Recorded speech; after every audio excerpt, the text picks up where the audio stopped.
Tigil-tigilan mo na ako sa mga drama mo, Maya. This is the end of the line. Sign the papers and leave. Ngayon din. Ang mga salitang yon ni Lucas ay tila mga talim na humiwa sa mahalumigmig na hangin sa loob ng kanilang silid. Malamig ang kanyang boses, walang bakas ng pag-aalinlangan, at mas matalas pa sa kidlat na gumuguhit sa labas ng bintana. Sa mga sandaling iyon, hawak ni Maya ang isang tasa ng mainit na salabat na dinala niya para sa asawa. Maghapon itong nagreklamo ng pananakit ng lalamunan at sa kabila ng pamamaga ng kanyang sariling mga paa dahil sa 6 na buwang pagdadalang tao, pinilit ni Maya na magbabad sa kusina para lamang mapaginhawa ang pakiramdam ni Lucas. Ang usok mula sa tasa ay marahang humahaplos sa kanyang muka, isang kabaligtaran sa nanunuot na ginaw na dulot ng mga papeles na nakalatag sa kama, ang kanilang annulment papers. Dahan-dahang nangatal ang mga daliri ni Maya. Ang tasa na puno ng pagmamahal at pag-aalaga ay unti-unting nanghiwalay sa kanyang kapit hanggang sa bumagsak ito sa mamahaling alpombra. Walang ingay ng pagkabasag dahil ang tanging narinig niya ay ang sariling tibok ng puso na tila isang tambol na nagwawala sa takot. Ang mainit na likido ay kumalat sa sahig, gaya ng unti-unting pagkadurog ng kanyang mga pangarap. Hindi siya makahinga. Ang bawat hangin na kanyang nilalanghap ay tila may kasamang bubog na sumusugat sa kanyang lalamunan. Napahawak siya sa kanyang tiyan, kung saan naramdaman niya ang isang mahinang sipa. Isang munting buhay na walang kamuwang-muwang na itinataboy na sila ng taong dapat sana ay magsisilbing kanilang proteksyon. Lucas, please, pag-usapan natin ito. Buntis ako, Lucas. Ang anak natin. Ang boses ni Maya ay isang pabulong na pagsusumamo, basag at puno ng pait. Ngunit bago pa man makasagot si Lucas, isang matining at mapang-uyam na tawa ang umalingaw-ngaw mula sa pintuan. Doon ay nakatayo si Doña Brenda, ang kanyang biyenan, na may hawak na makikinang na litrato.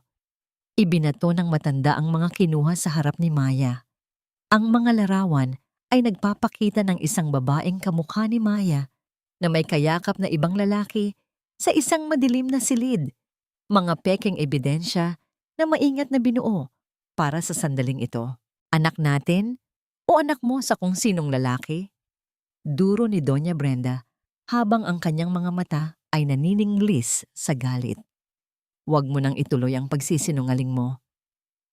Maya, you are a disgrace to the Sandoval family. Akala mo ba ay maloloko mo kami habang buhay? Salamat sa Diyos at nahanap ni Sofia ang mga patunay na ito bago pa tuluyang masira ang buhay ng anak ko dahil sa isang katulad mong galing sa putikan. Lumingon si Maya kay Lucas, naghahanap ng kahit katiting na tiwala, ngunit ang nakita niya ay ang panga ng asawa na matigas na tila bato. Ang lalaking minsang nangako na mamahalin siya sa hirap at ginhawa ay nakatitig sa kanya ng may pandidiri. Sofia is coming here tonight, Maya. Dugtong ni Lucas. Ang bawat salita ay tila isang pako na ibinabaon sa krus ni Maya. Dito na siya titira.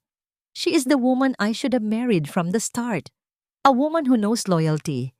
Kaya bago pa siya dumating, ayaw ko nang makita ang kahit anong bakas mo sa pamamahay na ito. Tila tumigil ang pag-ikot ng mundo para kay Maya. Ang silid na dati ay puno ng init ng kanilang pagsasama ay biglang naging isang malamig na kabaong. Ang sakit sa kanyang dibdib ay hindi na lamang emosyonal. Ito ay pisikal na hapdi na tila binubunutan siya ng kaluluwa. Ang kanyang paningin ay nagdilim at ang tanging naramdaman niya ay ang malamig na semento nang pilitin siyang kaladkarin ng mga tauhan ni Doña Brenda palabas ng mansyon. Bit-bit ang isang maliit na bag na naglalaman lamang ng ilang piraso ng lumang damit at ang kanyang dangal na pilit niyang isinasalba. Habang isinasara ang naglalakihang gate ng mansyon, naiwan si Maya sa gitna ng bumubuhos na ulan. Ang bawat patak ng tubig ay tila nanunumbat sa kanyang kahinaan. Nakatayo siya doon, Basang-basa, yakap ang kanyang tiyan habang pinapanood ang pagpatay sa lahat ng ilaw ng bahay na itinuring niyang tahanan. Sa gitna ng katahimikan ng gabi at hagupit ng bagyo, isang tanong ang paulit-ulit na umuukit sa kanyang isipan. Isang katanungang wala pang kasagutan. Saan lulugar ang isang pusong tapat sa mundong ang tanging pinapakinggan ay ang bulong ng mga tuso? At paano mo ituturo ang pagmamahal sa isang sanggol na ang unang alaala ay ang pagtatakwil ng sarili niyang ama? Ang bawat pag-ikot ng gulong ng bus na sinasakyan ni Maya ay tila isang malupit na paalala na sa bawat kilometrong lumalayo siya sa Maynila ay mas lalo ring lumalayo ang buhay na dati niyang kinagisnan. Nakasandal ang kanyang ulo sa may bintana. Pinagmamasdan ang naglalakihang mga gusali na unti-unting napapalitan ng mga puno ng niyog at malalawak na bukirin. Ngunit kahit gaano pa kalayo ang marating ng kanyang mga paa, ang bigat sa kanyang dibdib ay tila isang anino na hindi niya matakasan. Walang patutunguhan si Maya. Ang kanyang mga magulang ay matagal nang pumanaw at ang maliit na lupang iniwan ng mga ito sa Quezon ay matagal na ring naisangla at nawala dahil sa pagkakasakit ng kanyang ama noon. Ngunit doon lamang ang tanging lugar na alam niyang maaari niyang ituring na kanlungan. Sa gitna ng kanyang kawalan ng pag-asa, isang pangalan ang paulit-ulit na bumabangon sa kanyang alaala, si Lola Isay, ang matandang kaibigan ng kanyang ina, na itinuring na siyang parang tunay na apo. Pagbaba niya sa terminal, ang init ng sikat ng araw ay agad na dumampi sa kanyang balat. Isang matinding kaibahan sa air-conditioned na silid sa mansyon ng mga Sandoval. Habang naglalakad siya sa maalikabok na kalsada, bit-bit ang kanyang mabigat na bag at ang mas mabigat pang pasanin sa kanyang sinapupunan. Naramdaman ni Maya ang panghihina ng kanyang mga tuhod. Bawat hakbang ay tila isang pakikipagbuno sa tadhana. Nang marating niya ang maliit at lumang dampa ni Lola Isay sa dulo ng baryo, hindi na niya napigilan ang kanyang sarili. Ang matanda, na noon ay abala sa pag-aayos ng mga dahon ng saging, ay agad na napatayo nang makita ang anyo ni Maya. "Maya, Hija, anong nangyari sa'yo?" Ang boses ni Lola Isay ay puno ng pag-aalala habang mabilis na lumalapit sa kanya. Hindi na nakapagsalita si Maya. Napahagulgol na lamang siya sa balikat ng matanda. Hinahayaan ang lahat ng sakit, pagod at pait na lumabas sa kanyang mga mata. Sa loob ng maliit na dampa na amoy tuyong dahon at kahoy, nahanap ni Maya ang isang uri ng katahimikan na matagal nang ipinagkait sa kanya. Walang Doña Brenda na mapangapi. Walang Sofia na mapanira. At higit sa lahat, walang Lucas na tatalikuran siya sa gitna ng unos. Ngunit ang buhay sa probinsya ay hindi madali. Upang makatulong sa gastusin at makapag-ipon para sa kanyang panganganak, pinilit ni Maya na gumising bago pa sumikat ang araw. Kasama ni Lola Isay, nagluluto sila ng mga kakanin, suman, biko, at sapin-sapin na inilalako ni Maya sa palengke at sa mga karatig baryo. "Maya, magpahinga ka muna, baka mapano ang bata," paalala ni Lola Isay isang umaga habang pinapanood si Maya na nagbabalot ng suman. "Kailangan ko po itong gawin, Lola. Ayaw ko pong maging pabigat sa inyo. At kailangan kong mag-ipon para sa pagdating ng baby ko," sagot ni Maya habang pilit nang ngumingiti, kahit na nararamdaman niya ang matinding kirot sa kanyang likuran. Habang naglalakad sa palengke, hindi nakaligtas si Maya sa mapanuring mga mata ng mga tao. Ang isang magandang babae na may malaking tiyan, ngunit walang asawang kasama, ay palaging nagiging sentro ng usap-usapan. "Sayang naman ang batang iyan, mukhang iniwan ng lalaki." Bulong ng isang tindera sa kanyang katabi na sapat na para marinig ni Maya.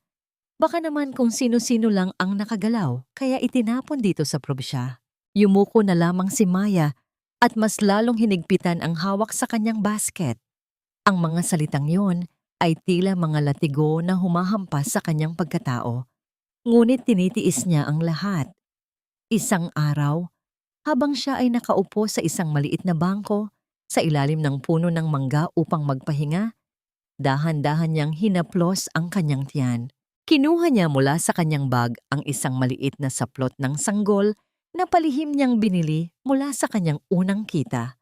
Ito ay isang simpleng puting damit, hindi gaya ng mga mamahaling seda na inihahanda ni Sofia para sa magiging anak nila ni Lucas. Ngunit para kay Maya, ito ang pinakamahalagang bagay sa mundo. Pinunasan niya ang isang butil ng luha na pumatak sa tela. Ito ang kanyang golden moment. Isang sandali ng payapang paninindigan. Sa kabila ng hirap, sa kabila ng pangungutya, nangako siya sa kanyang anak na hinding-hindi niya ito pababayaan. Kahit tayong dalawa lang, anak, kakayanin natin. Hindi mo kailangan ng isang amang hindi tayo kayang panindigan. Bulong niya sa hangin. Ngunit ang tadhana ay sadyang mapaglaro. Isang gabi, habang ang ulan ay malakas na pumapatak sa bubong na anahaw ng kanilang dampa, biglang nakaramdam si Maya ng isang kakaibang sensasyon. Isang mainit na likido ang dumaloy sa kanyang mga binti, kasunod ng isang matinding kirot na tila pinipilipit ang kanyang buong katawan. Napahawak siya sa gilid ng kanilang papag. Ang kanyang mga kuko ay bumaon sa kawayan sa sobrang sakit. 6 na buwan pa lamang ang kanyang dinadala. Masyadong maaga, masyadong mapanganib. Lola Isay! Lola! Sigaw niya. Ang kanyang boses ay puno ng takot at pagmamakaawa. Pumasok si Lola Isay na may dalang gasera at ang mukha ng matanda ay agad na namutla nang makita ang kalagayan ni Maya. Ang takot na mawala ang tanging pag-asa na hawak ni Maya ay mas matindi pa sa pisikal na sakit na kanyang nararamdaman. Sa gitna ng dilim at bagsik ng kalikasan, isang buhay ang pilit na kumakawala at isang ina ang nakikipagpatayan sa oras upang iligtas ang kanyang anak mula sa bingit ng panganib. Hindi pa siya handa, Lola. Masyado pang maaga para sa aking anak. Ang mga salitang iyon ay pilit na lumabas sa pagitan ng mga nanginginig na labi ni Maya habang ang bawat hininga niya ay tila isang pakikipagbuno sa kamatayan. Sa loob ng isang lumang tricycle na pilit na binabagtas ang maputik na kalsada sa gitna ng malakas na ulan, ang katawan ni Maya ay tila isang telang pinipilit-pilipitin ng hindi nakikitang mga kamay. Ang bawat pagtalbog ng sasakyan sa mga lubak ay nagdudulot ng matinding kirot na gumuguhit mula sa kanyang balakang hanggang sa kanyang buong pagkatao. Sa mga sandaling iyon, hindi mapigilan ni Maya na maalala ang mga pangako ni Lucas noon. Sabi nito, kapag dumating ang araw na isisilang ang kanilang anak, dadalhin niya si Maya sa pinakamagarang ospital sa Maynila. Magrerenta siya ng isang suite na puno ng mga bulaklak at magbabayad ng pinakamahuhusay na doktor. Ngunit ang realidad ay isang malupit na biro. Sa halip na malalambot na unan, ang ulo ni Maya ay nakasandal sa kalawanging bakal ng tricycle at sa halip na amoy ng mga rosas, ang tanging nalalanghap niya ay ang amoy ng basa at nabulok na lupa.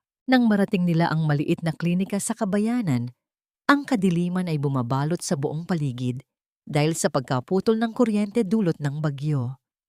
Ang tanging liwanag na tumatanglaw sa silid ay ang mahinang ningas ng mga kandila at ang ilang flashlight na hawak ng mga nurse. Kailangan mong maging matatag, Maya, para sa bata. Ang mariing utos ng doktor, habang ang pawis ay namumuo sa noo nito sa kabila ng lamig ng gabi. Isang matinding sigaw ng sakit ang kumawala sa lalamunan ni Maya. Isang hiyaw na tila nagmumula sa kailaliman ng kanyang kaluluwa. Sa bawat pag-ire, tila hinahati ang kanyang katawan. Sa gitna ng kanyang paghihirap, ang mukha ni Lucas ay muling sumagi sa kanyang isipan. Hindi ang Lucas na nagtaboy sa kanya, kundi ang Lucas na minsan niyang minahal ng buong tapat. Isang mapait na ngiti ang dumaan sa kanyang isipan. Marahil, sa sandaling ito, ay masayang nagdiriwang ang asawa sa piling ng iba habang siya ay nag-iisa sa gilid ng kamatayan. Pagkalipas ng ilang oras ng matinding pakikipaglaban, isang manipis at gumaralgal na iyak ang bumasag sa katahimikan ng silid. Ang tunog na yon ay tila isang anghel na bumaba mula sa langit upang bawiin si Maya mula sa dilim. Lalaki ang anak mo, Maya, at napakalakas niya para sa isang sanggol na kulang sa buwan. Wika ng doktor habang maingat na inilalapag ang bata sa dibdib ng ina. Nang dahan-dahang idilat ni Maya ang kanyang mga mata, tila tumigil ang pagtibok ng kanyang puso. Sa kabila ng mahinang liwanag ng kandila, kitang-kita niya ang bawat detalye ng mukha ng kanyang anak. Ang hugis ng ilong, ang arko ng mga kilay, at ang matitigas na linya ng panga. Ito ay hindi lamang isang bata. Ito ay isang buhay na salamin. Ang sanggol ay isang eksaktong kopya ni Lucas Sandoval. Ang bawat bahagi ng anyo nito ay sumisigaw ng katotohanang hindi kailanman mabubura ng kahit anong pekeng ebidensya ni Doña Brenda. Ito ang kanyang golden moment. Isang sandali ng wagas na pag-ibig sa gitna ng paghihinagpis. Hinaplos ni Maya ang maliit na kamay ng anak at sa unang pagkakataon, sa loob ng maraming buwan, nakaramdam siya ng isang uri ng kapangyarihan. Ang batang ito, ang kanyang magiging sandata. Ang batang ito, ang magpapatunay na siya ay hindi nagtaksil. Gabriel, bulong niya, ang pangalang pinili niya para sa kanyang munting anghel. Gabriel, ikaw ang aking katotohanan. Makalipas ang ilang araw, habang unti-unting bumabalik ang lakas ni Maya sa loob ng klinika, isang lumang telebisyon sa sulok ng ward ang biglang nagkaroon ng signal. Ang tunog ng masayang musika at ang boses ng isang announcer ay pumuno sa silid. At ngayong gabi, saksihan ang pinakahihintay na wedding of the year sa pagitan ng bilyonaryong si Lucas Sandoval at ng kanyang napakagandang bride na si Sofia Galvez. Napatitig si Maya sa screen. Nakita niya si Lucas na nakasuot ng napakagarang tuxedo. Nakangiti habang inaalalayan si Sofia na tila isang reyna sa gitna ng marangyang simbahan. Ang sakit na naramdaman ni Maya ay hindi na gaya ng dati. Ito ay naging isang malamig na determinasyon. Tumingin siya sa kanyang anak na mahimbing na natutulog sa kanyang tabi. Ang mukha nito ay tila isang munting Lucas na walang malay sa kasalanang ginagawa ng kanyang ama. Isang matalas na tanong ang nanatiling nakabitin sa hangin habang pinapanood ni Maya ang halikan ng bagong kasal sa telebisyon. Hanggang kailan kayang ipagdiwang ni Lucas ang isang kasinungalingan bago siya tuluyang malunod sa muka ng katotohanang kasalukuyang humihinga sa piling ng babaeng kanyang itinapon. Ang 6 na buwan ay hindi sapat upang hilumin ang isang pusong winasak, ngunit sapat na ang panahong ito upang patigasin ang loob ng isang ina na wala ng ibang sandigan kundi ang kanyang sarili.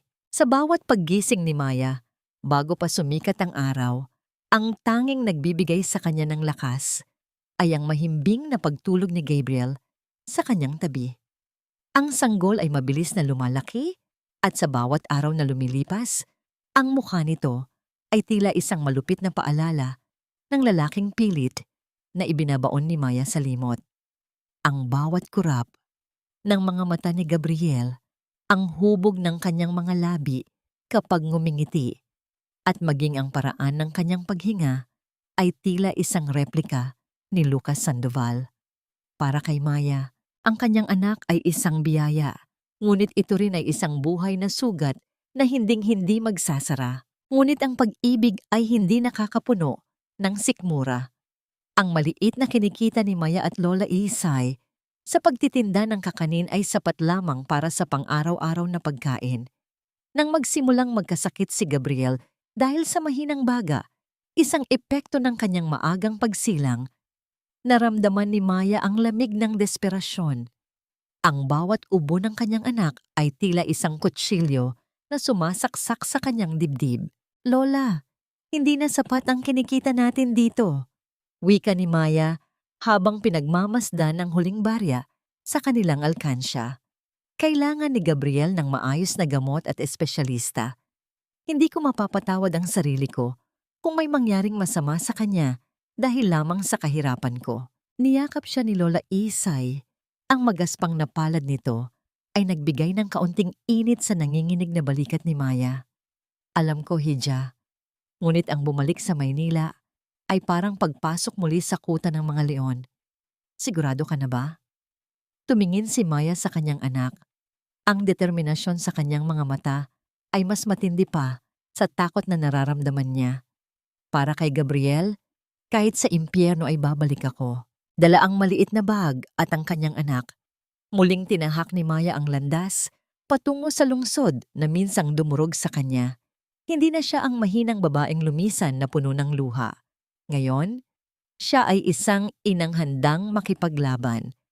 Sa tulong ng isang dating kakilala, nakahanap siya ng trabaho sa isang sikat na catering agency, ang Dalisay Catering, na nagsisilbi sa mga malalaking kaganapan ng mga elitista sa Makati. Mahirap ang trabaho.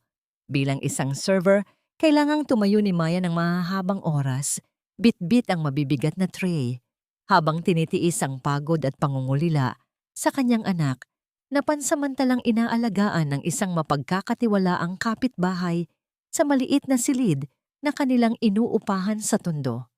Ang amoy ng mamahaling pabango at ang kinang ng mga alahas ng mga panauhin ay nagpapaalala sa kanya ng mundong dati niyang ginagalawan. Isang mundong mapanlinlang at walang puso. Isang hapon, tinawag ni Maya ang kanyang supervisor na si Mrs. Torres. Maya, maghanda ka. May malaking event tayo bukas sa Grand Plaza Hotel. Ito ay isang exclusive engagement anniversary party ng isa sa mga pinakamayamang pamilya sa bansa. Kailangan natin ng mga server na mabilis kumilos at marunong sumunod sa protocol. Tumango si Maya habang inaayos ang kanyang uniforme. Makakaasa po kayo, ma'am. Mabuti.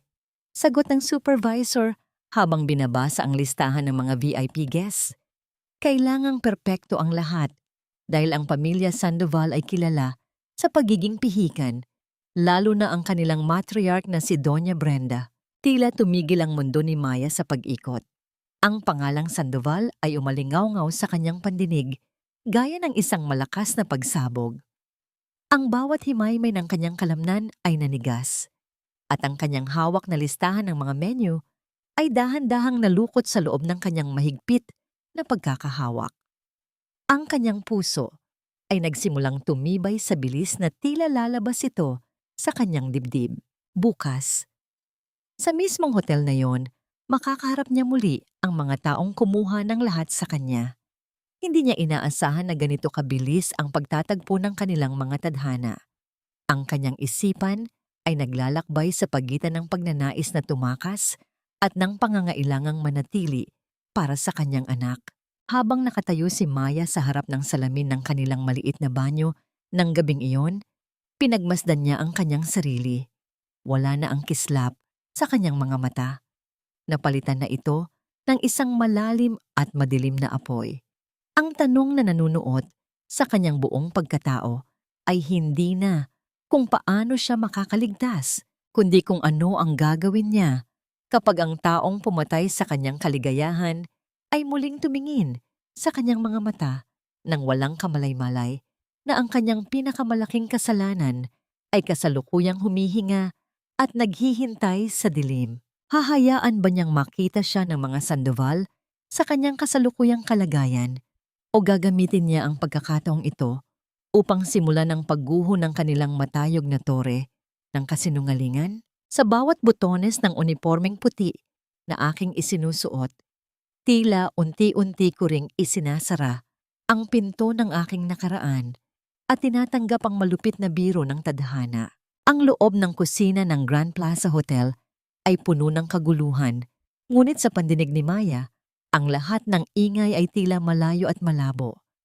Ang tanging malinaw sa kanya ay ang mabilis at marahas na pagtibok ng kanyang puso. Hawak niya ang isang pilak na tray at sa bawat paghinga niya, nararamdaman niya ang panginginig ng kanyang mga kalamnan.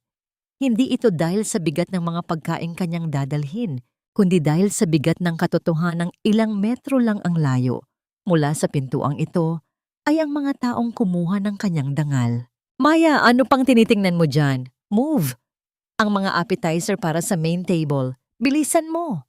Ang boses ni Mrs. Torres ay tila isang hagupit na nagpabalik sa katinoan ni Maya. Tumango si Maya, pilit na ibinaba ang kanyang tingin upang hindi mahalata ang pamumuo ng luha sa kanyang mga mata. Opo, ma'am. Lalabas na po. Pagtulak niya sa naglalakihang pintuan ng ballroom, ang kislap ng mga chandelier ay tila sumugat sa kanyang paningin. Ang bawat sulok ng silid ay puno ng karangyaan, mga bulaklak na galing pa sa ibang bansa, mga gintong palamuti, at ang tawanan ng mga taong ang tanging problema ay kung anong mamahaling alak ang susunod na iinumin. Sa gitna ng lahat ng ito, sa pinakamataas na mesa, nakaupo si Lucas Sandoval. Mukhang masaya si Lucas. Nakasuot ito ng isang pasadyang itim na tuxedo na lalong nagpatingkad sa kanyang pagiging makapangyarihan. Sa tabi niya ay si Sofia na nakasuot ng isang makinang na puting gown na tila isang reyna. Ang bawat haplos ni Sofia sa braso ni Lucas ay tila isang lason na dumadaloy sa sistema ni Maya. Ang makita ang lalaking nangako sa kanya ng habang buhay na masayang kasama ang babaeng nagpabagsak sa kanya ay isang uri ng impyerno na hindi niya inasahang mararanasan ng gising. Ito ang kanyang golden moment, isang sandali ng masakit na realisasyon. Habang ang lahat ay nakatingin sa mag-asawa ng may paghanga, si Maya ay nakatayo sa anino, isang hamak na server na hindi man lang mapapansin ng mga taong dati ay tinatawag niyang pamilya. Napagtanto niya na sa mundong ito, ang katotohanan ay madaling mabaon sa ilalim ng kinang ng salapi. Dahan-dahang lumapit si Maya sa main table upang maghain. Pinilit niyang huwag iangat ang kanyang mukha. Hinahayaan ang kanyang mahabang buhok na bahagyang tumakip sa kanyang mga pisngi. Ang kanyang mga kamay ay nanginginig habang inilalapag ang mga kristal na baso ng red wine. Alam mo, Lucas, this is the best anniversary ever. Malanding wika ni Sofia, ang kanyang boses ay puno ng kayabangan.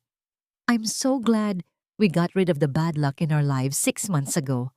Look at us now. We are perfect. Narinig ni Maya ang mahinang tawa ni Lucas, isang tunog na dati ay nagpapakalma sa kanya, ngunit ngayon ay nagpapanginig sa kanyang buong pagkatao. You're right, Sofia. I've never been this peaceful. Ang salitang peaceful ay tila isang malakas na sampal sa mukha ni Maya. Habang siya ay nakikipaglaban sa hirap, gutom at sakit para mabuhay ang kanilang anak, ang ama ng batang yun ay nagtatamasa ng kapayapaan sa piling ng iba. Sa sobrang pait na naramdaman, bahagyang nawala ang konsentrasyon ni Maya. Kasabay nito, ang isang panauhin sa kabilang upuan ay biglang tumayo. Dahilan? Upang mabunggo ang siko ni Maya. Ang tray na kanyang hawak ay bahagyang tumagilid at ang baso ng mamahaling red wine ay dahan-dahang bumagsak. Walang nagawa si Maya, kundi panoorin ang likido na tila dugo o na tumalsik at kumalat sa malinis at puting gown ni Sofia. Ang tunog ng pagtama ng kristal sa sahig ay bumasag sa masayang usapan ng mesa at ang lahat ng mata ay lumingon sa kinaroroonan ni Maya. What the? Look at my gown! My designer gown! Sigaw ni Sofia. Ang kanyang mukha ay agad na napuno ng galit at pandidiri. Tumayo si Lucas. Ang kanyang mga mata ay nanininglis sa galit habang tinitingnan ang server na nakayuko. You! Hindi mo ba tinitingnan ang ginagawa mo? Napakatanga mo. Naramdaman ni Maya ang pagtulo ng isang butil ng luha sa kanyang pisngi.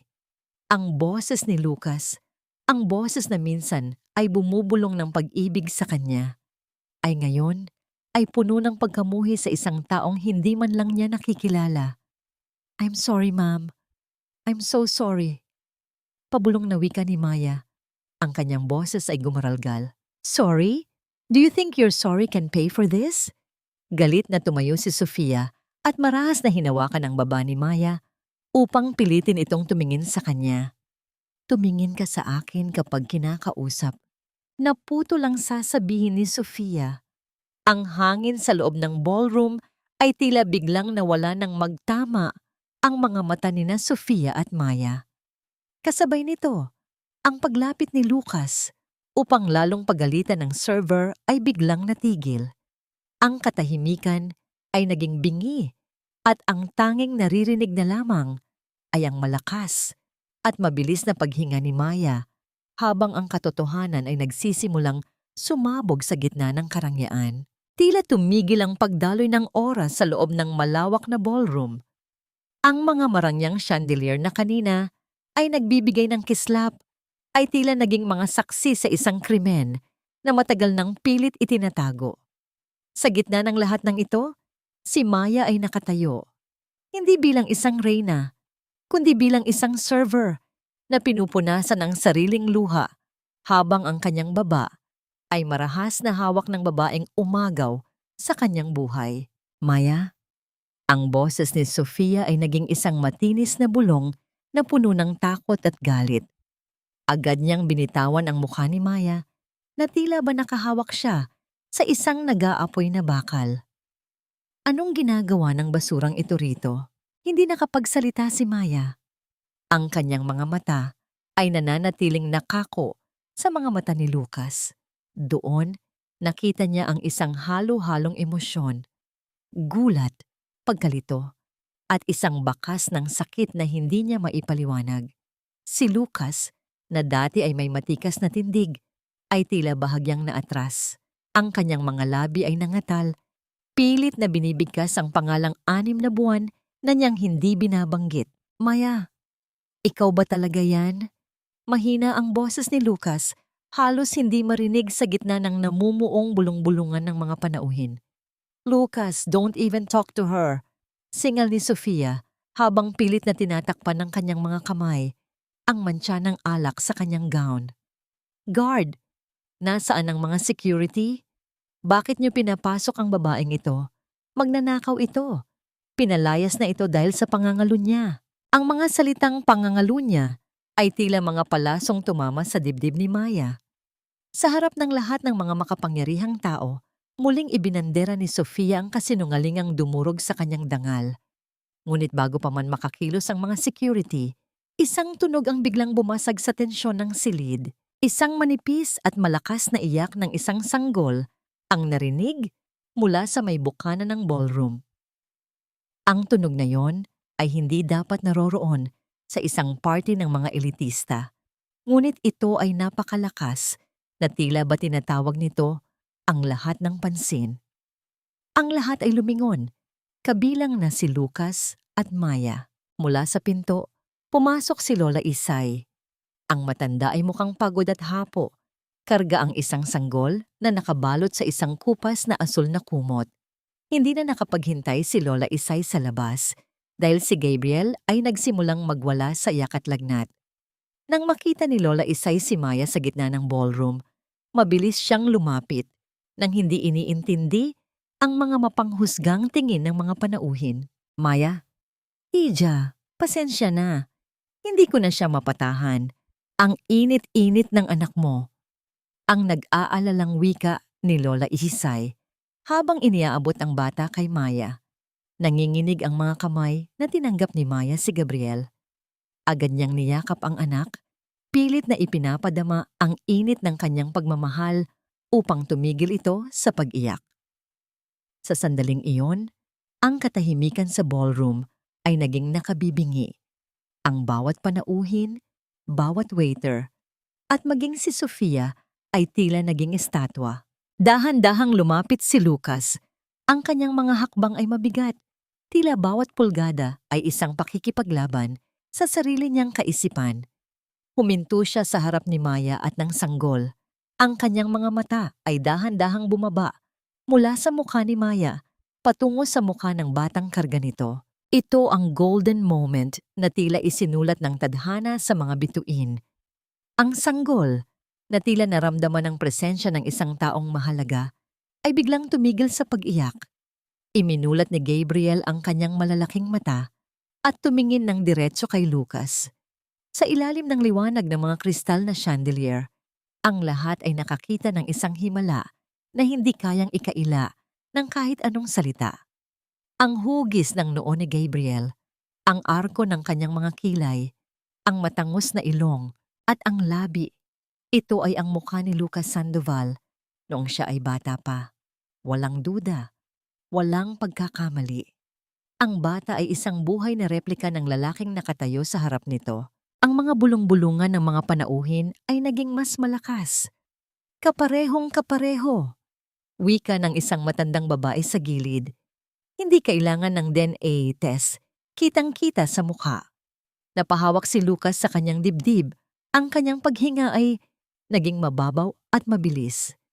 Ang galit na kanina ay nasa kanyang mga mata ay napalitan ng isang matinding pagkabigla at unti-unting pagbangon ng isang masakit na katotohanan. Tumingin siya kay Maya. Ang kanyang mga mata ay puno ng pagsusumamo at takot. Maya! Ang nanginginig na tinig ni Lucas ay tila isang pagsusumamo sa gitna ng kawalan. Anak ba? Anak ba natin ito? Hindi sumagot si Maya. Sa halip, mas lalo niyang hinigpitan ang yakap kay Gabriel. Tila ba natatakot siyang sa isang iglap ay kukunin muli sa kanya ang lahat. Ang kanyang mga mata, na dati ay puno ng pagmamahal para kay Lucas, ay ngayon ay puno na lamang ng isang malamig at matigas na pader ng pasakit. Isang matalim na tanong ang iniwan ng tagpong yun sa isipan ng lahat. Paano pa magagawang itanggi ni Lucas ang katotohanang kasalukuyang nakatingin sa kanya ng buong ningning? At paano babayaran ng pamilya Sandoval ang 6 na buwang pangungulila at hirap ng isang inang itinapon nila sa putikan habang karga ang kanilang sariling dugo at laman? Huwag mong hawakan ang batang yan, Lucas. Isang malaking panlilin lang ang lahat ng ito. Ang matalas at naguutos na boses ni Doña Brenda ay bumasag sa katahimikan ng ballroom gaya ng isang hagupit ng latigo. Mula sa gitna ng karamihan, lumabas ang matriarch ng mga Sandoval. Ang kanyang tindig ay puno ng awtoridad at ang kanyang mukha ay balot ng isang maskara ng galit. Sa bawat hakbang niya patungo sa kinaroroonan ni Maya, ang tunog ng kanyang mga mamahaling sapatos sa makintab na sahig ay tila mga pintig ng isang paparating na trahedya. Ito ang malupit na katotohanan sa likod ng marangyang pagtitipon. Habang si Gabriel ay nanginginig sa lagnat sa loob ng kanyang kupas na kumot, ang mga Sandoval ay mas inaalala ang dungis sa kanilang pangalan kaysa sa buhay ng batang nagdadala ng kanilang dugo. Ang kislap ng mga diamante sa leeg ni Doña Brenda ay tila ng uuyam sa kahirapan ni Maya. Isang mabatid na paalala na sa mundong ito, ang kapangyarihan ay mas matimbang kaysa sa katuwiran. Mama, tingnan mo siya. Ang nanginginig na sagot ni Lucas, hindi maalis ang tingin sa mga mata ng sanggol. Kahit ang paraan ng pagkunot ng noo niya, kamukhang kamukha ko siya. Isang mapait at nakakangilong tawa ang kumawala kay Doña Brenda. Lumapit siya ng husto kay Maya. Ang kanyang amoy ng mamahaling pabango ay sumasakal sa payak na hangin sa paligid ng bida. Science can do anything nowadays, Lucas. Akala mo ba ay tanga ang babaeng ito? Alam niyang ang tanging paraan para makabalik sa pamilyang ito ay ang gumawa ng isang buhay na huwad. Maaring naghahanap siya ng lalaking kamukha mo o baka gumamit siya ng kung anong teknolohiya para makuha ang hitsura mo. She is a master of deception, anak. Huwag kang magpapadala sa panlabas na anyo. Bumaling ang matanda kay Maya. Ang kanyang mga mata ay nanininglis sa matinding pagkamuhi. Magkano ba ang kailangan mo? Sabihin mo lang at susulatan kita ng checking, hindi mo kikitain sa buong buhay mo. Basta umalis ka lang dito at huwag mo nang ipakita ang batang iyan. Huwag mong gamitin ang isang sanggol para sa iyong kasakiman. Naramdaman ni Maya ang pagguho ng kanyang huling pagtitimpi. Ang bawat salita ni Doña Brenda ay tila mga karayom na ibinabaon sa kanyang puso. Niyakap niya ng mas mahigpit si Gabriel na ngayon ay nagsisimula na namang dumaing dahil sa sakit ng katawan. Ang lagnat ng anak ay tila dumadaloy na rin sa kanyang mga ugat. Ngunit ito ay naging apoy ng paninindigan. Hindi ko kailangan ang pera ninyo, Doña Brenda. Ang boses ni Maya ay naging malamig at matatag. Isang tono na hindi pa naririnig ni Lucas kailanman. Ang tanging kailangan ko ay ang katotohanang pilit ninyong ibinabaon. Hindi ko kasalanan kung ang tadhana mismo ang gumawa ng paraan para ipakita sa inyo ang inyong pagkakamali. Ang batang ito ay hindi isang kasinungalingan. Siya ang bunga ng lahat ng pag-ibig na ibinigay ko sa anak ninyo na binalasubas ninyo dahil lamang sa inyong pride. How dare you? Sigaw ni Sofia na ngayon ay nakarecover na mula sa pagkagulat. Lumapit siya at pilit na itinulak si Maya palayo sa gitna. You are just a bitter ex-wife. Guards, ilabas niyo na ang mga pulubi na ito. Sinasira nila ang gabi namin. Habang pilit na kinakaladkad ng mga security guard si Maya at Lola Isay palabas, lumingon si Maya kay Lucas. Nakatayo lang ang lalaki doon, tila isang ribultong nawalan ng buhay, nahahati sa pagitan ng utos ng kanyang ina at ng tawag ng kanyang dugo. Ang kawalan ng pagkilos ni Lucas ay mas masakit pa sa bawat panlalait ni Sofia. Nang marating nila ang labas ng hotel, muling ibinalot ng dilim at lamig ng gabi sina Maya. Ang marangyang liwanag ng Grand Plaza Hotel ay unti-unting lumalayo habang sila ay sa pilitang isinasakay sa isang sasakyan upang ilayo sa lugar. Sa loob ng sasakyan, habang pinagmamasdan ni Maya ang namumutlang mukha ng kanyang anak, naramdaman niya ang isang uri ng pagod na tila abot hanggang buto. Ngunit sa gitna ng kanyang paghihinagpis, isang masamang balita ang naghihintay sa kanya.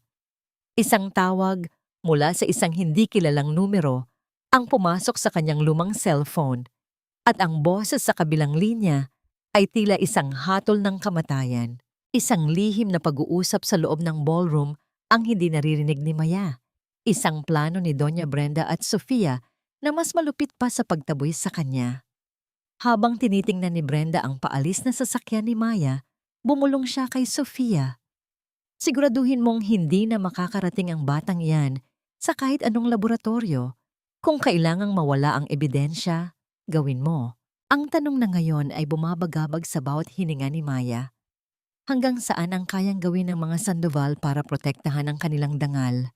At sapat ba ang pagmamahal ng isang ina para itago ang kanyang anak mula sa mga kamay na handang pumatay ng katotohanan? Hindi ako makatulog, Mama. Ang mga mata ng batang yon. Tila ba may sinasabi sila sa akin na hindi ko kayang ipaliwanag?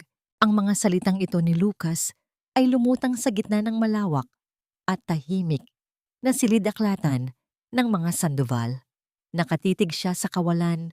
Ang kanyang mga kamay ay mahigpit na nakakapit sa isang baso ng alak na hindi niya man lang naiinuman. Sa kanyang isipan, paulit-ulit na naglalaro ang imahe ni Gabriel. Ang bawat kurap ng mata, ang hugis ng ilong, at ang paraan ng pag-iyak ng bata. Ito ay isang multong hindi siya iniwan simula ng gabing iyon sa ballroom. Marahang bumukas ang pinto at pumasok si Doña Brenda. Ang kanyang mga hakbang ay dahan-dahan at walang tunog sa ibabaw ng makapal na alpombra.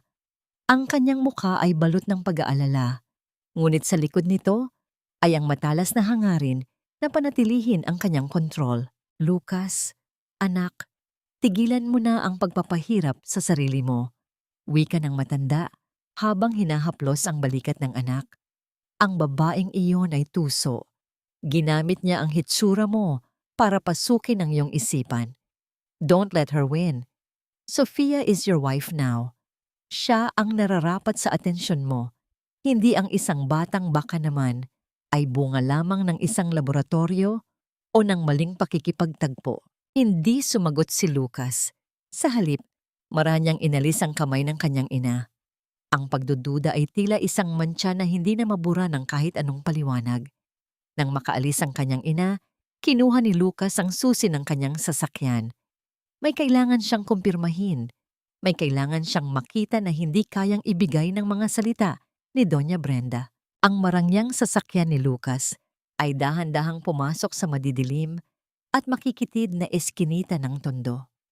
Ang amoy ng basura imburnal, at tila nabulok na pag-asa ay sumalubong sa kanya sa bawat pagbaba ng kanyang bintana. Ito ang lugar na pinili ni Maya upang itago ang kanyang anak. Isang lugar na malayo sa kislap ng mga diamante, ngunit malapit sa realidad ng paghihirap. Sa tulong ng isang pribadong investigador, nahanap ni Lucas ang maliit na silid na inuupahan ni Maya. Tumigil siya sa harap ng isang barong-barong na gawa sa pinagtagpi-tagping kahoy at yero. Mula sa labas, narinig niya ang mahina at tuyong pag-ubo ng isang sanggol. Isang tunog na tila humihiwa sa kanyang puso. Dahan-dahang sumilip si Lucas sa siwang ng lumang pintuan. Ang loob ng silid ay maliit at mainit. Ang tanging liwanag ay nagmumula sa isang bumbilya na pasulpot-sulpot ang liwanag. Doon, nakita niya si Maya. Ito ang kanyang golden moment. Isang tagpong puno ng hapdi at dalisay na pag-ibig. Si Maya ay nakaupo sa sahig, karga si Gabriel na kasalukuyang nanginginig dahil sa lagnat. Ang mukha ni Maya ay bakas ang matinding puyat at pagod. Ang kanyang mga mata ay malalim at madilim. Gumagamit siya ng isang maliit at kupas na bimpo. Dahan-dahang pinupunasan ng noo ng sanggol habang humuhuni ng isang malungkot na oyayi. Sa kabila ng kanyang sariling gutom at hirap, ang kanyang mga kamay ay nananatiling malumanay. Tila ba, sa bawat haplos niya ay pilit niyang binabawi ang sakit mula sa katawan ng anak. Nakita ni Lucas kung paano pumatak ang isang butil ng luha mula sa mga mata ni Maya patungo sa pisngi ni Gabriel. Narinig niya ang mahinang bulong ni Maya. "Shh! Tahan na, Gabriel. Narito si Mama. Hindi ka pababayaan ni Mama. Kahit talikuran tayo ng buong mundo." Ang bawat pintig ng puso ni Lucas ay tila isang panunumbat. Nakita niya ang kaibahan ng kanyang buhay sa mansyon. Ang malalamig na silid, ang masasarap na pagkain, at ang kawalan ng tunay na emosyon. Kumpara sa dampa na ito, na bagaman mahirap ay puno ng sakripisyo. Ang dugo sa loob ng kanyang mga ugat ay tila sumisigaw. Kinikilala ang munting buhay na kasalukuyang nakikipaglaban sa sakit. Hindi na nakayanan ni Lucas na manatili pa. Sa takot na makita siya at sa tindi ng kanyang nararamdamang pagsisisi, dahan-dahan siyang umatras. Ang bawat hakbang niya palayo ay tila pagtalikod muli sa isang katotohanang hindi na niya kayang itanggi. Ngunit sa kanyang pagbabalik sa mansyon, isang panibagong panganib ang naghihintay. Sa madilim na pasilyo, nakatayo si Sofia. Hawak nito ang kanyang cellphone at ang mukha nito ay balot ng isang nakakatakot na ngiti. Ang kislap ng kanyang mga mata ay hindi na mula sa pagmamahal, kundi mula sa isang desperadong pagnanais na manatili sa kapangyarihan. Nanggaling ka sa kanya, hindi ba? Ang boses ni Sofia ay tila isang malamig na hangin na nagpabanaag sa katahimikan. Akala mo ba ay hindi ko malalaman, Lucas? Akala mo ba ay papayag ako na sirain ng isang bastardo ang lahat ng pinaghirapan ko? Hindi nakasagot si Lucas. Sa mga sandaling iyon, naramdaman niya ang unti-unting paghigpit ng bitag. Isang lihim na plano ang kasalukuyang inihahanda ni Sofia at Doña Brenda. Isang plano na hindi lamang tatalikod sa katotohanan, kundi handang burahin ang kahit anong bakas nito, maging ito man ay isang inosenteng sanggol na ang tanging kasalanan ay ang maging kawangis ng kanyang ama. Isang matinding katanungan ang naiwan sa dilim. Hanggang kailan kayang panindigan ni Lucas ang kanyang pagduda bago tuluyang maging huli ang lahat para sa kanyang anak? At anong bagsik ang kayang ipakita ni Sofia upang masigurong walang makakaagaw sa kanyang posisyon bilang reyna ng mga Sandoval? Diyan ka nababagay, Maya. Sa likod ng mga rehas, kung saan walang makakarinig sa mga kasinungalingan mo. Ang boses ni Sofia ay tila isang matalas na hiwa ng patalim sa katahimikan ng madaling araw. Nakatayo siya sa gitna ng makipot na eskinita, suot ang kanyang mamahaling trench coat na tila ba diring-diri siyang madikit sa mga pader ng tondo. Sa kanyang tabi ay dalawang lalaking nakauniporme ng pulis at tatlong maskuladong lalaki na nagsimulang sipain ang mga gamit na nasa labas ng pintuan ni Maya. Ang tunog ng nababasag na kahoy at ang pagbagsak ng mga plastik na timba sa semento ay tila mga kulog na gumigising sa nahihimbing na si Gabriel. Si Maya, na kasalukuyang nagpapakulo ng tubig para sa gamot ng anak, ay mabilis na lumabas. Ang kanyang muka ay balot ng takot at pagkalito. Anong ginagawa ninyo? Sofia, anong ibig sabihin nito? Ang bango na tanong ni Maya habang pilit na humaharang sa pintuan upang hindi makapasok ang mga lalaki.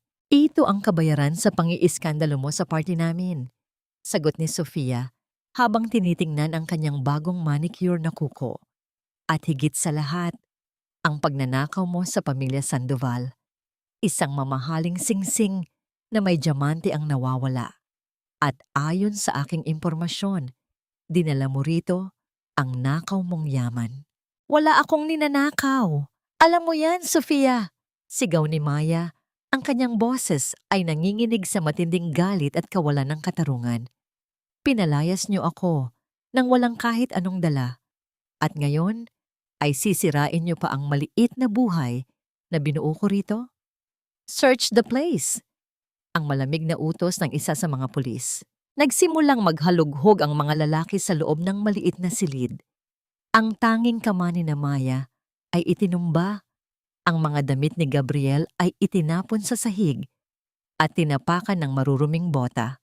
Mula sa ilalim ng isang lumang unan, biglang may inilabas ang isang lalaki. Isang kumikinang na singsing na sadyang inilagay doon ng mga tauhan ni Sofia bago pa magsimula ang kaguluhan. Ito ba ang sinasabi niyo, ma'am? Wika ng pulis. Ayan, kitang-kita ng lahat, deklara ni Sofia nang may mapanuring ngiti. Ganyan ka ba kadesperada, Maya? Gagamitin mo ang kahirapan mo para maging kriminal? Bago pa man makapaliwanag si Maya, marahas na hinawakan ng dalawang pulis ang kanyang mga braso. Ang malamig na bakal ng posas ay humalik sa kanyang mga pulso. Isang pakiramdam na tila ba winawakasan na ang kanyang kalayaan. Ito ang kanyang golden moment ng matinding pagdurusa. Habang kinakaladkad si Maya palabas ng eskinita, ang kanyang paningin ay nakako lamang sa pintuan kung saan nakatayo si Lola Isi, karga ang umiiyak na si Gabriel. Ang huling sulyap ni Maya sa kanyang anak ay puno ng pait. Pilit niyang isinasaulo ang bawat linya ng mukha ng sanggol. Tila ba natatakot siyang ito na ang huling pagkakataon na masisilayan niya ang kanyang anghel. Ang kanyang mga paa ay sumasadsad sa magaspang na kalsada, ngunit ang hapdi sa kanyang balat ay wala kumpara sa hapdi sa kanyang dibdib. Gabriel! Lola Isay! Alagaan niyo ang anak ko. Please, huwag niyo siyang pababayaan. Ang naghihinagpis na sigaw ni Maya na umalingaw-ngaw sa buong barangay. Isinakay si Maya sa loob ng patrol car at mabilis itong humarurot palayo. Naiwan si Lola Isay na nanginginig sa takot. Yakap ang bata na tila ba naramdaman din ang panganib na dumarating. Ngunit hindi pa natatapos ang impyerno sa gabing iyon, habang ang lahat ng kapitbahay ay abala sa panonood sa pag-alis ng mga pulis. Isang itim na van na walang plaka ang dahan-dahang huminto sa tapat ng dampa ni Lola Isay. Bumukas ang pinto nito at lumabas ang tatlong lalaking nakasuot. Ang kanilang mga mukha ay walang emosyon, gaya ng mga bato. Ibigay mo sa amin ang bata. Ang mariing utos ng pinuno ng mga lalaki. Hindi! Hindi ko ibibigay ang apo ko. Sigaw ni Lola Isay. Pilit na ipinapasok ang sarili sa loob ng silid. Ngunit ano ang laban ng isang matanda sa mga profesional na tauhan ni Doña Brenda? Sa isang iglap, marahas na hinablot ng isang lalaki si Gabriel mula sa mga bisig ni Lola Isay. Ang matanda ay itinulak sa sahig. Ang kanyang mga kamay ay pilit na kumakapit sa hangin habang pinapanood ang paglayo ng kanyang inaalagaan. Ang van ay mabilis na lumisan, bitbit ang katotohanang pilit na binubura ng pamilya Sandoval. Sa loob ng sasakyan, ang yak ni Gabriel ay unti-unting humina. Tila ba nawawalan na ng lakas dahil sa taas ng lagnat at sa kawalan ng init ng kanyang ina. Isang matinding katahimikan ang bumalot sa eskinita pagkatapos ng kaguluhan. Isang katahimikan na tila nagbabadya ng isang mas malaking unos. Sa loob ng selda, si Maya ay nakasandal sa malamig na rehas, walang kamalay-malay na. Ang kanyang pinakamalaking kinatatakutan ay naganap na. Ang kanyang anak ay nasa kamay na ng mga taong itinuturing siyang isang basura na dapat lamang itapon at kalimutan. Paano makakalabas si Maya sa bitag na sadyang inihanda para sa kanya? At anong uri ng kalupitan ang naghihintay kay Gabriel sa loob ng mansyong walang puso? Wala kayong puso!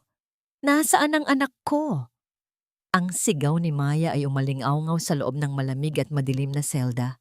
Ngunit ang tanging sumasagot sa kanya ay ang nakabibinging katahimikan at ang amoy ng kalawang. Ang bawat sandaling lumilipas ay tila isang taon ng pagdurusa habang iniisip niya si Gabriel, ang kanyang munting anghel na may lagnat, na kinuha ng mga taong walang ibang alam kundi ang manira ng buhay.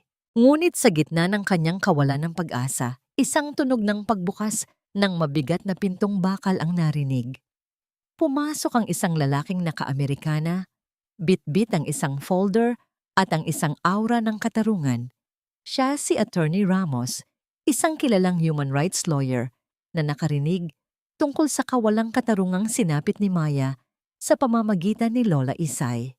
Laya ka na, Maya, ang mahinahong wika ng abogado. Napatunayan naming walang basihan ang paratang sayo. Ang footage mula sa labas ng hotel ay nagpapakita na wala kang dalang anumang alahas nang lumabas ka at ang mga testigo sa tondo ay nakakita sa pagtatanim ng ebidensya. Hindi na nag-aksaya ng panahon si Maya. Hindi siya umiyak sa tuwa. Sa halip ang kanyang mga mata ay nag-apoy sa isang uri ng determinasyon na ngayon lamang niya naramdaman. Sa tulong ni Attorney Ramos, mabilis siyang nagtungo sa tanging lugar kung saan alam niyang naroroon ang kanyang anak, ang mansyon ng mga Sandoval. Pagdating sa naglalakihang gate, hinarangan siya ng mga security guard. Ngunit si Maya ay hindi na ang mahinang babae, 6 na buwan na ang nakalilipas. Ipaalam niyo kay Lucas at sa mapang-api niyang ina na narito ako. Kung hindi niyo bubuksan ang gate na ito, sisigaw ako sa buong subdivision na ito hanggang sa lumabas ang bawat kapitbahay ninyo at malaman ang baho ng pamilyang Sandoval. Dahil sa takot sa iskandalo, pinagbuksan siya. Naglakad si Maya patungo sa pintuan ng mansyon nang may mabibigat at determinadong hakbang. Sa loob ng malawak na sala, nakita niya si Sofia na kampanteng nagkakape. Tila ba walang anumang krimeng ginawa. "How did you get out of jail so fast, you filthy rat?" Ang mapang-uyam na bungad ni Sofia habang dahan-dahang tumatayo. Hindi sumagot si Maya sa pamamagitan ng salita. Sa halip lumapit siya ng mabilis at bago pa man makaiwas si Sofia, ang tunog ng pagtama ng palad ni Maya sa pisngi ng kontrabida ay umalingaw-ngaw sa buong bahay. Ang lakas ng sampal ay nagdulot ng pagkakahilig ng ulo ni Sofia at ang kislap ng galit sa mga mata ni Maya ay tila naging apoy na handang tumupok sa lahat. "Iyan ay para sa lahat ng paninira mo sa akin." Ang boses ni Maya ay gumaralgal sa tindi ng emosyon. Nasaan ang anak ko? Nasaan si Gabriel? Ito ang kanyang golden moment. Isang sandali ng matapang na pagbangon.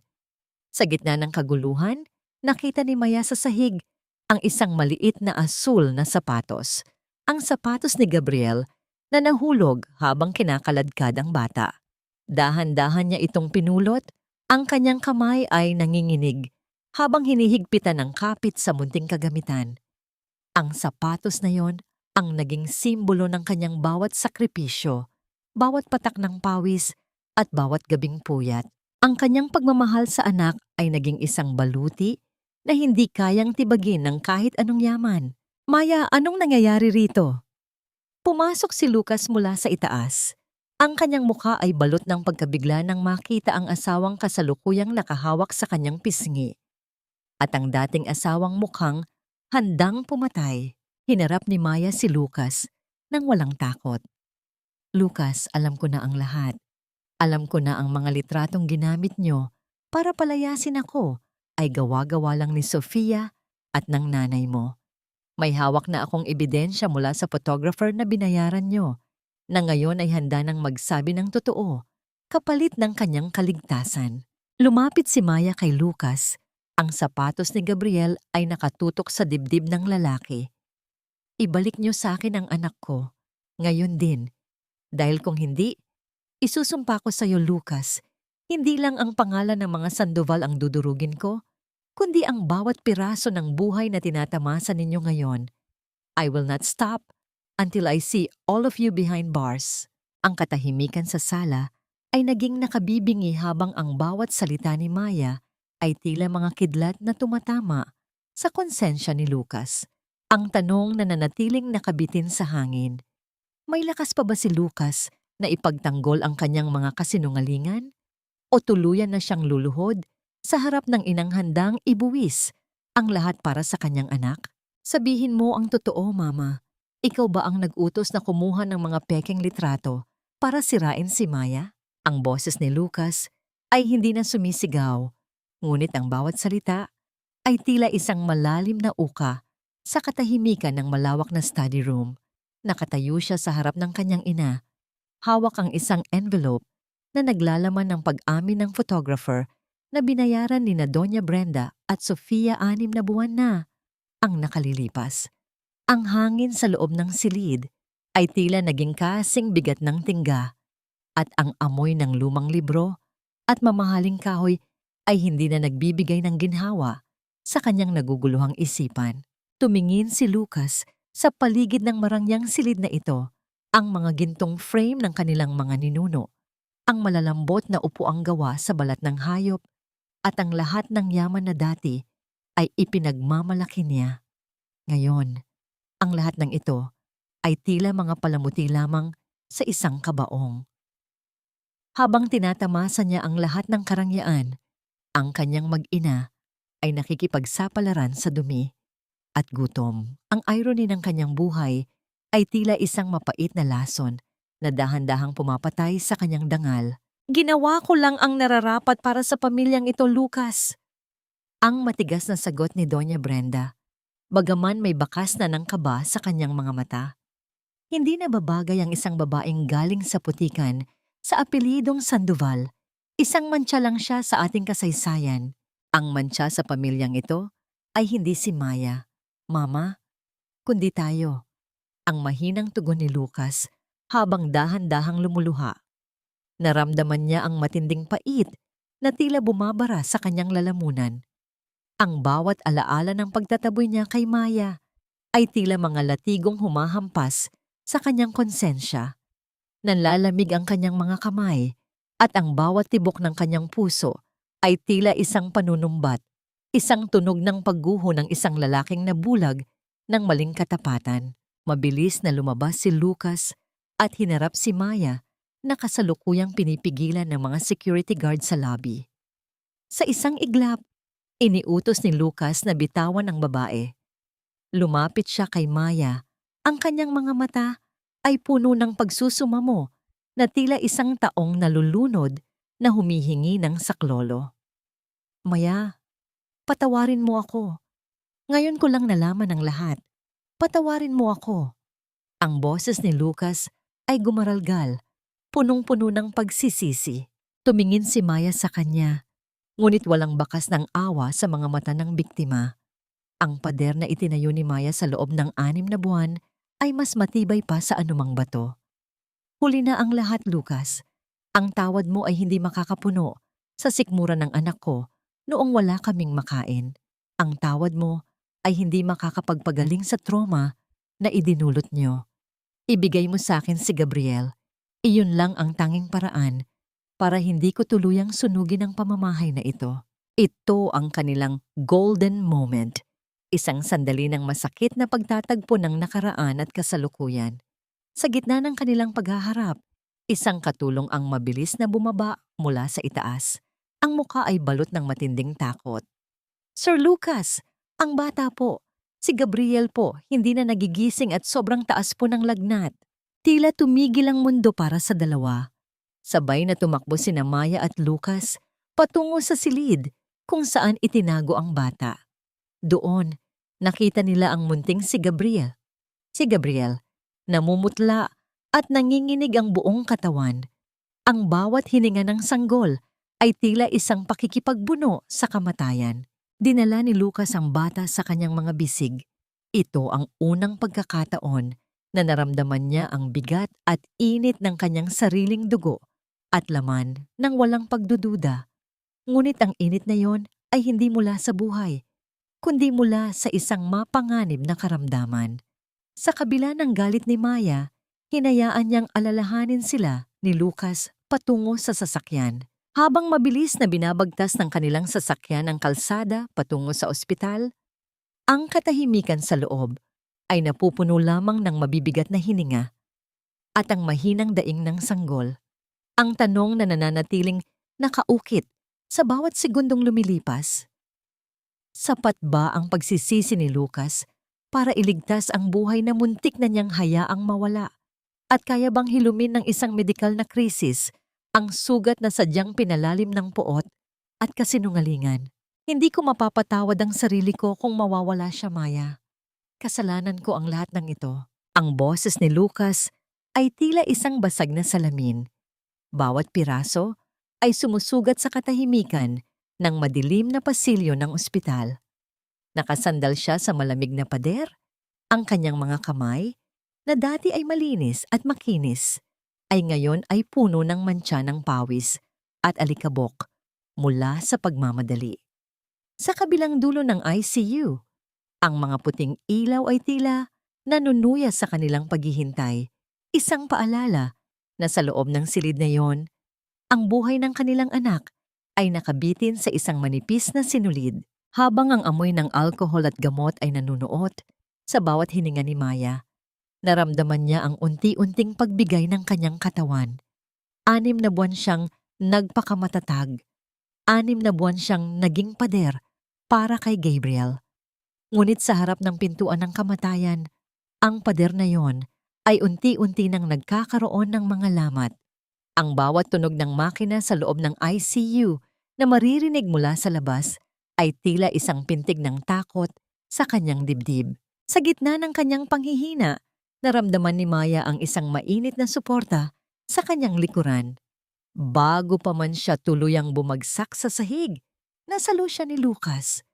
Ang haplos ng asawa na dati ay nagbibigay sa kanya ng seguridad, ay ngayon ay nagdudulot ng isang masakit na kurot. Pilit na kumawala si Maya, ngunit wala na siyang lakas. "Huwag ngayon, Maya. Hayaan mo akong alalayan ka. Kahit sa sandaling ito lang." Ang pagsusumamo ni Lucas. Dinalhan niya ito ng tubig, ngunit ang nanginginig na kamay ni Maya ay halos hindi mahawakan ng baso. Dito, sa gitna ng desperasyon, nagsimulang magtapat si Lucas. Ang kanyang mga salita ay tila isang pag-amin sa harap ng isang hukom. "Noong gabing pinalayas kita, tila may bahagi ng puso ko na namatay din. Pilit kong kinumbinsi ang sarili ko na tama ang ginagawa ko, na niloko mo ako. Pero tuwing gabi, ang katahimikan ng mansyon ay tila sumisigaw ng pangalan mo. At nang makita ko si Gabriel, nang makita ko ang mukha niya na tila salamin ng sarili ko, doon ko lang napagtanto kung gaano ako naging duwag at bulag." Hindi sumagot si Maya, ngunit ang kanyang mga balikat ay dahan-dahang nayanig sa tahimik na pag-iyak. Ang galit ay naroon pa rin, ngunit ang pagod ay mas matimbang. Sa hiling ni Lucas, nagtungo sila sa maliit na chapel ng ospital upang manalangin. Ito ang kanilang golden moment, isang sandali ng mapait na kapayapaan sa gitna ng unos. Sa loob ng chapel, tanging ang mahinang ningas ng mga kandila ang nagbibigay ng liwanag. Nakaluhod silang dalawa, magkalapit, ngunit may malawak na bangin ng nakaraan sa pagitan. Dahan-dahang inabot ni Lucas ang kamay ni Maya. Sa pagkakataong ito, hindi bumitaw si Maya. Ang kanyang kamay ay malamig, habang ang kay Lucas ay mainit at nanginginig. Sa ilalim ng banal na katahimikan, ang kanilang mga daliri ay nagtagpo. Isang simbolikong pagkakaisa para sa buhay ng kanilang anak, sa kabila ng lahat ng sakit at pagtataksil na namamagitan sa kanila. Iligtas niyo po ang anak ko, ang tanging bulong ni Maya na tila isang mantra na nagbibigay sa kanya ng pag-asa. Ngunit ang katahimikang iyon ay biglang binuwag ng isang marahas na pagbukas ng pinto ng chapel. Ang tunog ng mabibigat na hakbang sa kahoy na sahig ay umalingaw-ngaw, puno ng galit at desperasyon. Paglingon nila, nakatayo sa may bukana si Sofia. Ang kanyang buhok ay gulo-gulo, ang kanyang mga mata ay nanininglis sa matinding selos at pagkawala ng katinuan. Ang kanyang dating magandang muka ay balot na ng puot at sa kanyang kanang kamay may hawak siyang isang bagay na kumikislap sa ilalim ng liwanag ng kandila. Isang patalim. Akala niyo ba ay hahayaan ko kayong maging masaya pagkatapos niyo akong talikuran, Lucas? Ang boses ni Sofia ay tila isang galing sa hukay. Kung hindi ako magiging masaya, walang magiging masaya sa inyong dalawa. Isang matinding takot ang bumalot kay Maya, hindi para sa sarili, kundi para sa anak na kasalukuyang nakikipaglaban sa loob ng ICU. Ang tanong na ngayon ay nagpapatigil sa bawat tibok ng puso. Hanggang saan ang kayang ituloy ni Sofia sa kanyang kabaliwan? At may magagawa ba si Lucas upang protektahan ang babaeng sinira niya bago pa tuluyang dumanak ang dugo sa loob ng tahanan ng Diyos? Bitawan mo ang kutsilyong yan, Sofia. Huwag mong dungisan ang lugar na ito ng iyong galit. Ang boses ni Lucas ay tila isang pader ng otoridad na humarang sa pagitan ni Sofia at ni Maya. Sa loob ng maliit na kapilya ng ospital, ang amoy ng insenso at natutunaw na kandila ay biglang napalitan ng malansang amoy ng panganib. Ang kislap ng patalim sa kamay ni Sofia ay sumasalamin sa desperasyon at kabaliwan sa kanyang mga mata. Isang babaeng nawalan ng lahat dahil sa sarili niyang mga kasinungalingan. Bakit, Lucas? Bakit siya pa rin? Ang boses ni Sofia ay gumaralgal, puno ng pait at panunumbat. Ibinigay ko sa iyo ang lahat. Sinunod ko ang lahat ng gusto ni Doña Brenda para lang maging karapat-dapat sa iyo. Pero isang sulyap mo lang sa bastardo na yon, tinalikuran mo na ako. Hindi siya bastardo, Sofia. Anak ko siya. At ang tanging mali dito ay ang manatili ako sa piling ng isang babaeng kayang pumatay ng dangal at buhay para lang sa ambisyon. Ang boses ni Lucas ay nanginginig sa matinding puot habang dahan-dahan siyang humahakbang patungo sa asawa. Pilit na inilalayo ang panganib kay Maya. Sa isang iglap, sumugod si Sofia. Ang marahas na paggalaw ng kanyang braso ay nagdulot ng pagbagsak ng ilang mga kandila sa sahig na lumikha ng mga anino na tila naglalaban sa pader. Ngunit bago pa man madaplis ang patalim kay Maya, mabilis na nahawakan ni Lucas ang mga pulso ni Sofia. Ang tunog ng pakikipagbuno at ang mabibigat na hininga ng dalawa ay umalingaw-ngaw sa buong kapilya. Ilayo niyo ang babaeng iyan. Ang sigaw ng isang security guard na pumasok kasunod ng mga pulis. Dahil sa takot at sa tindi ng kanyang nararamdaman, bumigay ang lakas ni Sofia. Ang patalim ay bumagsak sa sahig na lumikha ng isang matunog na ingay sa ibabaw ng marmol na semento. Habang pilit na kinakaladkad si Sofia palabas, hindi niya mapigilang sumigaw ng mga pag-amin na nagpabagsak sa kanyang sariling tore. Oh, ako ang nagbayad sa photographer. Ako ang nagtanim ng sing-sing. Lahat ng yun ay plano namin ni Brenda. Hindi niyo ako matatalo.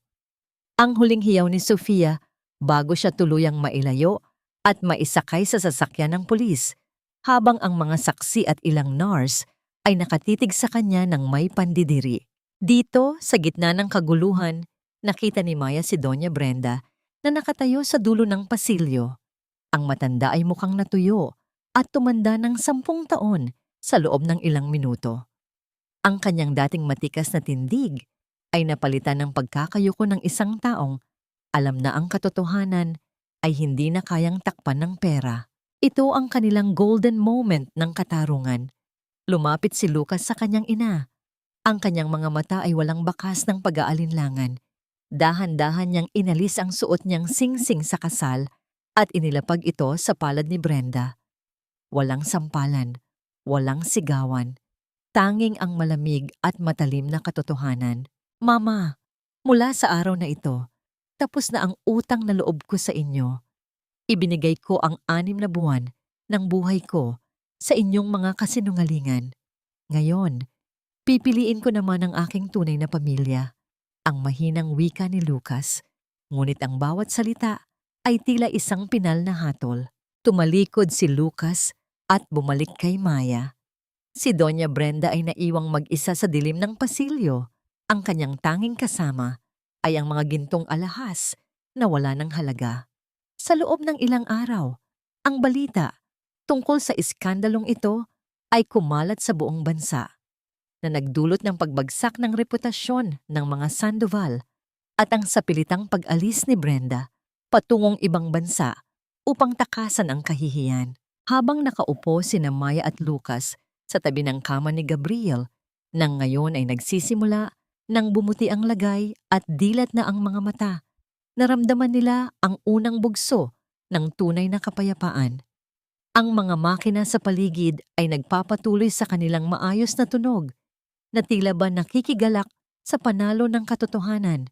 Ngunit sa kabila ng katarungang nakamit, isang katanungan ang nananatiling nakaukit sa isipan ni Maya habang pinagmamasdan niya si Lucas na dahan-dahang hinahaplos ang pisngi ng anak.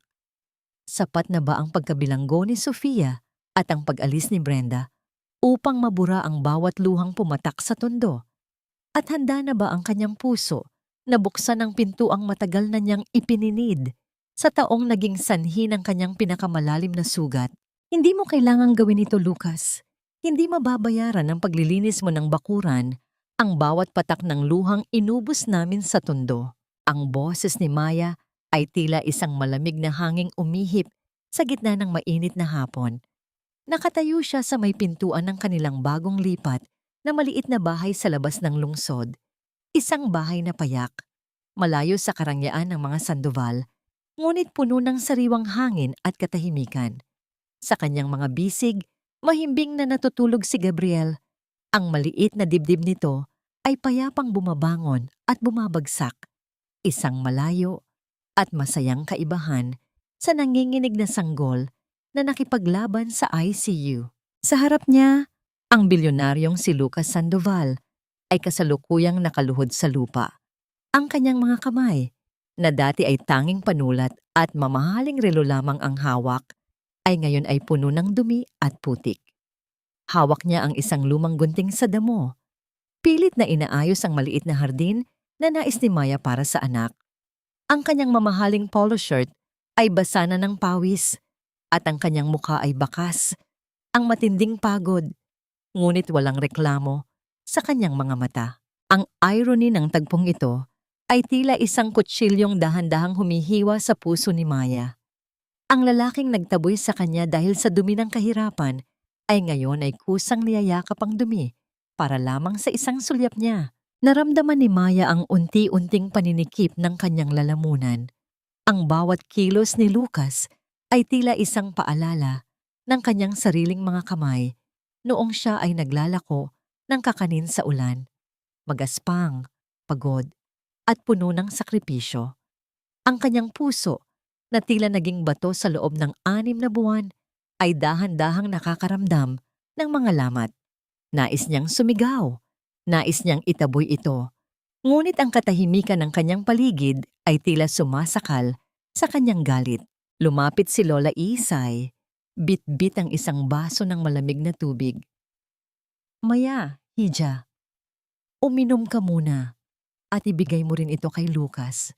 Tao lang din siya. Napapagod din ang katawan kahit matigas ang paninindigan. Lola, alam niyo kung anong ginawa niya. Pabulong na sagot ni Maya. Ang kanyang mga mata ay nananatiling nakako sa asawa. Alam ko, ang mahinahong tugon ng matanda habang hinahaplos ang balikat ni Maya. Pero tandaan mo, ang pagpapatawad ay hindi para sa kanya. Ito ay para sa iyong sariling kapayapaan. Ang galit ay parang uling na hawak mo sa iyong palad habang hinihintay mong mapaso ang iba. Ikaw lang ang unang nasasaktan. Tingnan mo ang anak mo, Maya. Kailangan niya ng amang handang matuto mula sa kanyang mga pagkakamali. Ito ang kanilang golden moment, isang sandali ng payapang paghilom. Nang matapos si Lucas sa kanyang ginagawa, dahan-dahan siyang lumapit at naupo sa sahig sa tabi ng duyan ni Gabriel. Hindi siya humihingi ng atensyon, hindi siya nagmamayabang ng kanyang yaman. Hinayaan lang niya na hawakan ng maliit na kamay ni Gabriel ang kanyang daliri. Isang tunay at malalim na ngiti ang sumilay sa mukha ni Lucas.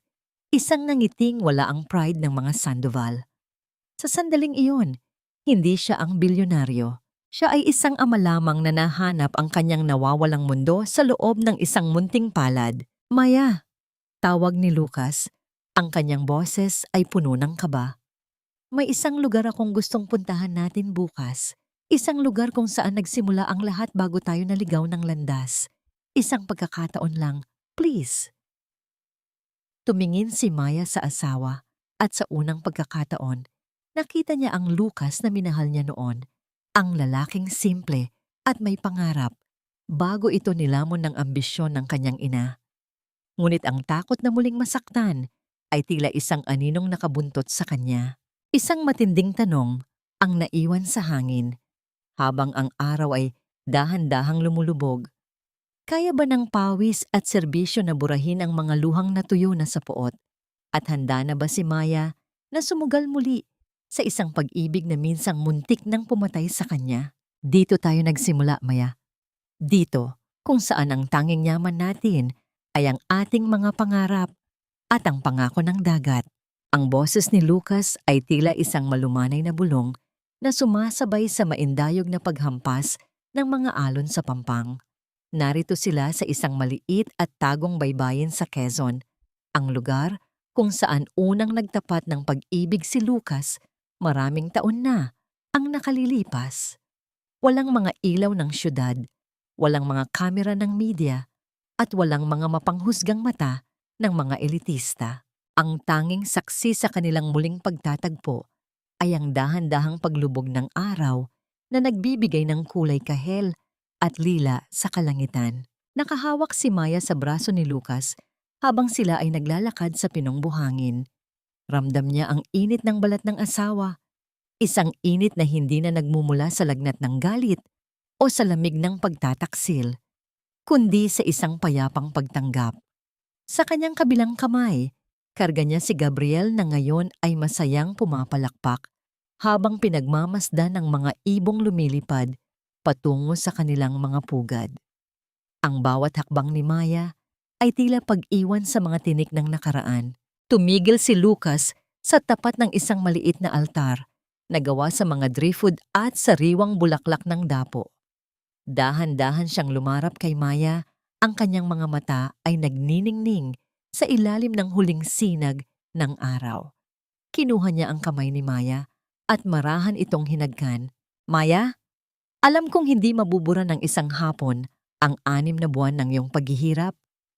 Ang boses ni Lucas ay gumaralgal sa tindi ng emosyon. Ngunit sa harap ng Diyos at ng ating anak, nangangako ako. Ang pangalang Sandoval ay hindi na magiging isang kulungan para sa iyo. Ito ay magiging isang kanlungan. Ibabalik ko sa iyo ang lahat ng dangal na kinuha nila, hindi dahil kailangan mo ito, kundi dahil karapat-dapat ka rito. Hindi na ako ang Lucas na nakikinig sa bulong ng iba. Ako na ang Lucas na tanging tibok ng puso mo ang pakikinggan.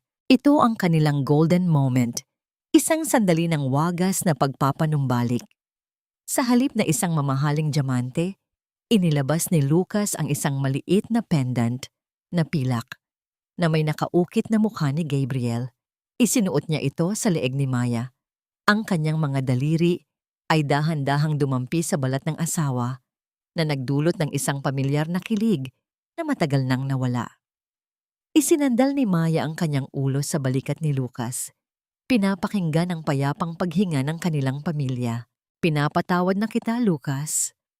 Ang bulong ni Maya. Ang mga luha sa kanyang mga mata ay hindi na mula sa sakit, kundi sa kaluwagan ng kalooban. Hindi dahil nakalimutan ko ang lahat, kundi dahil ayaw kong lumaki si Gabriel sa isang mundong balot ng puot. Gusto kong malaman niya na ang pag-ibig ay mas malakas kaysa sa kahit anong kasinungalingan. Pagkalipas ng ilang linggo, isang simpleng selebrasyon ang ginanap sa harap ng dampa ni Lola Isay. Naroon ang lahat ng mga taong tumulong kay Maya noong siya ay walang-wala. Nakasuot si Maya ng isang simpleng puting bestido na gawa sa lokal na tela, habang si Lucas ay nakasuot ng barong Tagalog, nakikipagtawanan sa mga mangingisda at magsasaka. Ang kaibahan ng kanilang kasalukuyang yaman sa simpleng pamumuhay sa probinsya ay hindi na naging hadlang, kundi isang tulay ng pagpapakumbaba. Kinuha ni Lucas si Gabriel at dinala ito kay Lola Isay upang magmano. Ang matanda ay napangiti nang may kagalakan. Ang kanyang mga kulubot sa muka ay tila mga guhit ng isang tagumpay. Ang katotohanan, Lucas, ay parang tubig sa batis. Wika ni Lola Isay habang hinahaplos ang ulo ng bata. Maari itong harangan ng mga bato, pero gagawa ito ng paraan para dumaloy muli. Habang ang gabi ay dahan-dahang bumabalot sa kanila, nagtipon ang lahat para sa isang litrato. Nakatayo sina Lucas at Maya sa gitna.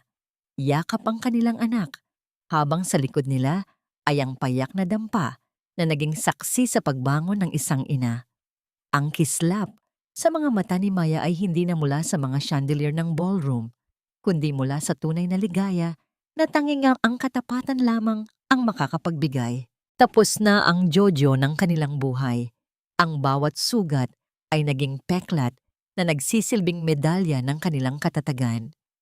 Sa huling sulyap ni Maya sa karagatan, alam niyang ang bukas ay hindi na isang banta, kundi isang pangako ng bagong simula na punong-puno ng pag-asa at pagmamahal na kailanman ay hindi na muling matataboy ng ulan. Ang bawat takbo ng oras ay tila isang marahang himig na nagpapapaalala sa atin na ang sugat ng kahapon ay maaaring maging pilat ng karangalan sa hinaharap. 5 taon na ang mabilis na lumipas simula nang huling humampas ang unos sa buhay ni Maya. Sa loob ng isang malawak at luntiang hardin na puno ng mga bulaklak ng dapo at rosas, isang batang lalaki ang masayang tumatakbo. Si Gabriel, na ngayon ay 5 taong gulang na, ay isang buhay na patunay ng himala. Wala na ang bakas ng sakit sa kanyang mga baga. Sa halip, ang bawat hiyaw niya ng kagalakan habang hinahabol ang mga paru-paro ay tila isang musikang nagpapawi sa lahat ng pagod ng kanyang ina. Ang kanyang mukha ay nananatiling kawangis ni Lucas, ngunit ang kanyang mga mata ay nagtataglay ng ningning at kabutihan na tila hiniram sa kaluluwa ni Maya. Sa isang maliit na gazebo sa gilid ng hardin, nakaupo si Maya habang pinagmamasdan ang kanyang anak.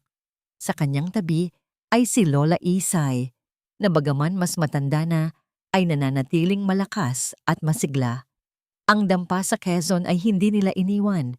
Sa halip, ginawa nila itong isang foundation para sa mga inang itinapon at sinakta ng tadhana, ang bahay ni Gabriel. Dito, ang bawat biktima ng kawalang katarungan ay nakakahanap ng bagong simula at si Maya mismo ang nagsisilbing liwanag sa kanilang madidilim na landas. Dahan-dahang lumapit si Lucas mula sa loob ng bahay, bitbit ang 2 tasa ng mainit na tsaa.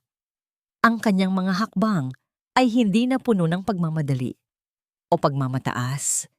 Inilapag niya ang tsaa at marahang naupo sa tabi ni Maya, habang ang kanyang kamay ay dahan-dahang humaplos sa likod ng asawa. Isinusulat mo na naman ba ang ating kwento, Maya?